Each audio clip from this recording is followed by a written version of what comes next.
नमस्कार दोस्तों, आप सभी का स्वागत है मेरे हॉरर यूट्यूब चैनल पर। आज मैं आप सभी को जो कहानी सुनाने जा रहा हूँ वो असली है। तो कान में ईयरफोन लगा लो और डरने के लिए तैयार हो जाओ, मेरे यानी भूत के साथ। दोस्तों, आप सभी के साथ कोई हॉरर इंसिडेंट हुआ है तो मेरे जीमेल आईडी पर भेज सकते हो। जीमेल आईडी नीचे दिख रहा होगा, उसी पर भेज दो। मैं आपकी कहानी सुनाऊंगा और अपने चैनल पर अपलोड करूंगा। अपना सलोनी और उनके मासूम दोस्त की दास्तां है ये, जो समय के दुष्ट चक्र में फंस गए और उस मोड़ पर आके थम गए जहां मौत उनका इंतजार कर रही थी। राणा साहब एक बहुत अमीर और आलीशान हवेली में मालिक था। उन्हें अपने से 10 साल छोटी उम्र की लड़की से प्यार हो गया था, लेकिन वह लड़की राणा साहब को अपने प्यार के माया जाल में फंसा के उनकी जायदाद को छीन लेना चाहती थी। एक बार उस लड़की ने अपने प्रेमी के साथ मिलकर राणा साहब को मार मार कर जिंदा जमीन में गाड़ दिया। राणा साहब चीखे चिल्लाए, लेकिन उस लड़की ने उनकी एक न सुनी। बाद में राणा साहब ने मरते मरते श्राप दिया कि मैं किसी को नहीं छोड़ूंगा, हर प्रेमी को मार दूंगा। जिस तरह मेरे साथ धोखा हुआ है, मैं हर प्रेमी को मिटा दूंगा, मैं सबको मिट्टी में मिला दूंगा। और राणा साहब की मौत हो गई। उन दिन के बाद वह जगह और हवेली श्रापित हो चुकी थी। वहाँ जो भी जाता था वह कभी भी वापस नहीं आता था। आज भी राणा साहब की प्रेतात्मा वहाँ घूमती रहती है। कुछ दिन बाद उस हवेली पे एक प्रेमी कपल वहाँ पे घूमने के लिए आया। सपना और रजत, उन दोनों की सगाई हो चुकी थी, लेकिन शादी करनी बाकी थी। सपना अपने घर में किसी को कुछ बताए बिना रजत के साथ आई थी। सपना और रजत मजाक मस्ती में उस जगह पहुंच गए जहां पे राणा साहब जो जिंदा दफन कर दिया था। अचानक रजत उस जगह पे गिर जाता है और उसका पैर जमीन के नीचे घुसने लगता है। यह देखकर सपना डर जाती है और मदद के लिए चीखने चिल्लाने लगती है, लेकिन कोई भी उसकी आवाज़ नहीं सुन पाता है। सपना अब उस हवेली में मदद के लिए जाती है तो वहाँ उसे किसी के होने का एहसास होता है। उसी वक्त तुरंत सपना गिर जाती है और कोई उसका पैर पकड़कर उसी जगह पर खींच के ले जाता है जहाँ राणा साहब और रजत दफन हुए थे। बाद में सपना भी उसी जगह पर दफन हो जाती है। कुछ दिन बाद जब सपना अपने घर नहीं पहुँचती है, तब उसकी बहन सलोनी अपने पति समीर और कुछ मित्रों के साथ उसे ढूंढते ढूंढते उस हवेली पे पहुंच जाती है।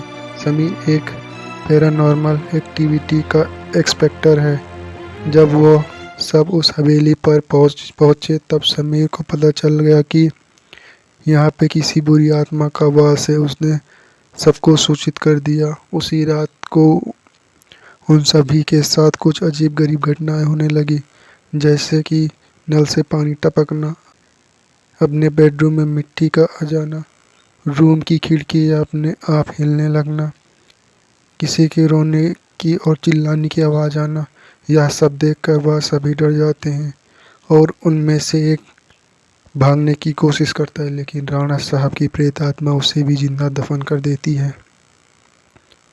दूसरे दिन जब उन लोगों को पता चलता है कि उनका एक साथी गायब है तो वह लोग और भी डर जाते हैं, लेकिन समीर बताता है कि हमें यहाँ से बाहर निकलना है तो हमें उस आत्मा को बुलाना होगा और उनसे पूछना होगा कि वह हम आखिर चाहती क्या है। डर के मारे सभी लोग समीर की बात मान ली और आत्मा को बुलाने के लिए तैयार हो गए। समीर ने एक रूम में सभी तैयारी कर ली और बताया कि जब तक हम आत्मा से पूरी जानकारी नहीं जान लेते हैं तब तक कोई इस रूम से बाहर नहीं जाएगा और कुछ भी हो जाए कोई किसी का हाथ नहीं छोड़ेगा। समीर ने तंत्र मंत्र से आत्मा को बुलाना शुरू कर दिया।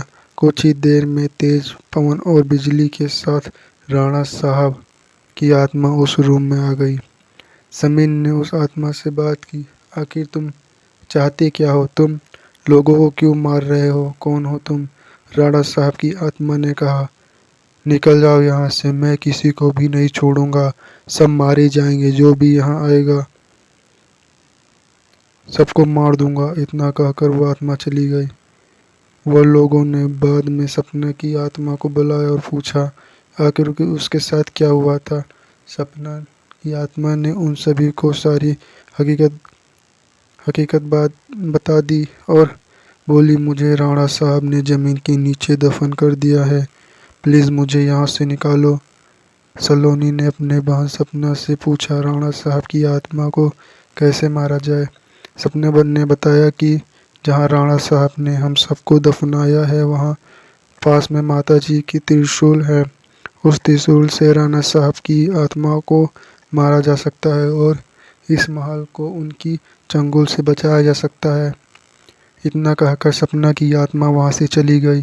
समीर, सलोनी और बाकी दोस्त लोग तुरंत उस जगह पे गए जहाँ राणा साहब को दफनाया गया था। राणा साहब की आत्मा ने उन सभी को त्रिशूल के पास जाने के लिए रोका, लेकिन सलोनी किसी तरह उस त्रिशूल के पास पहुंच गई और उसी त्रिशूल से राणा साहब पे वार किया। कुछ ही देर में राणा साहब और उनके साथ वह सभी आत्माओं को मुक्ति मिल गई जिसे राणा साहब ने दफनाया था। दोस्तों, आपको यह कहानी कैसी लगी? अगर अच्छी लगी हो तो हमारे चैनल को सब्सक्राइब करो, अपने दोस्तों को शेयर करो, इस वीडियो को लाइक कर दो। Thank you.